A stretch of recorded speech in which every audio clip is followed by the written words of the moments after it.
actually getting one of these mind maps onto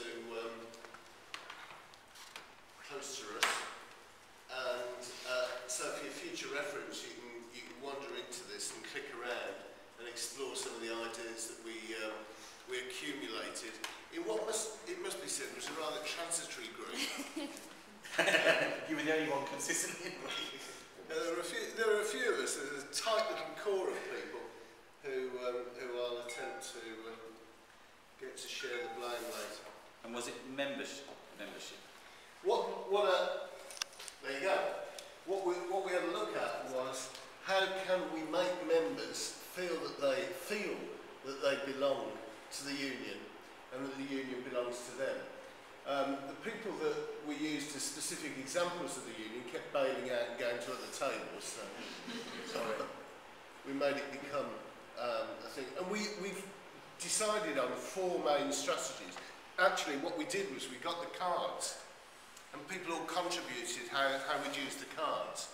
And then when we got loads of ideas, we then started to see them coalesce into these 4 strategies.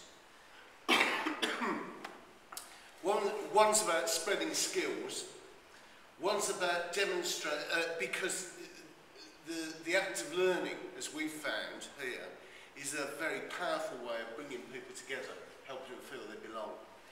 The second one was demonstrating that you as a union understand what your members are like.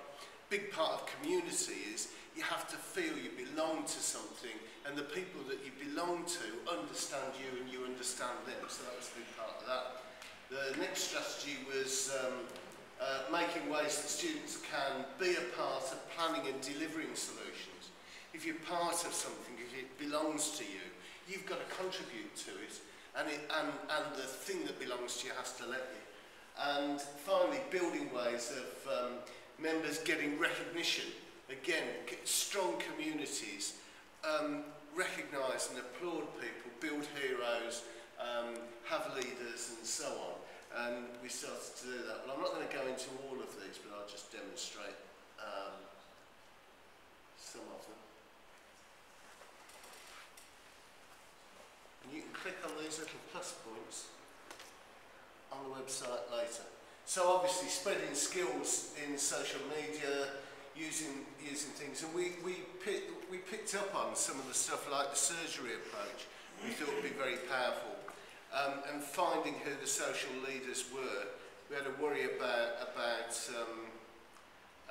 if it's all one person to another, the messages can get diluted. Let's have a look at another one.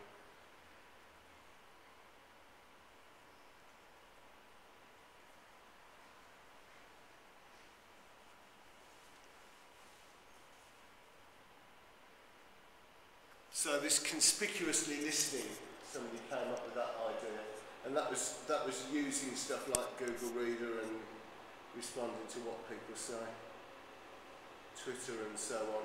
All of that stuff that John was talking about this morning, I thought was really strong in this respect.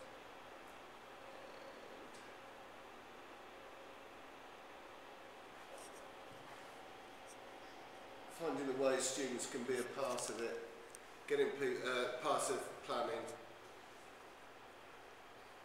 That's an interesting area. The fact that it undermines the formal democratic channels, and we talked a lot about what the implications of it would be, and whether that was a good thing or a bad thing, and how you deal with those criticisms, and again picking up on the big city plan as an example of how to do it wrong and how to do it right, I suppose. And finally, please do chip in, actually.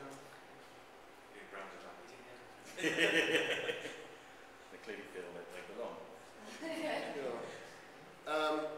And then building the connections. I hadn't really understood. I'd heard people talk about this Follow Friday thing. But we kind of thought it would be important to, one of the things we should do if you're building a community, making people feel you belong, is strengthen the community, and actually building those connections. You should know about this person and you should know about that person, both through social media and other ways. And lastly, making a record of what happens